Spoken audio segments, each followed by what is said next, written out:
medicine yung aking under of the ilalim ng lips.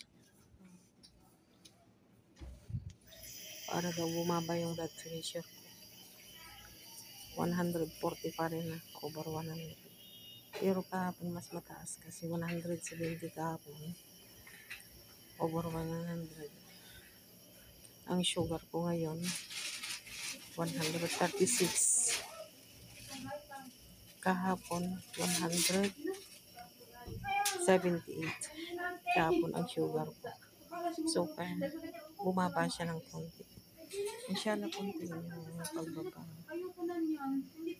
Ayaw kong magkaroon ng sugar, mga ka-beauty. Diba?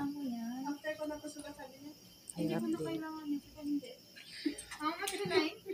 Ay, mga ka-beauty.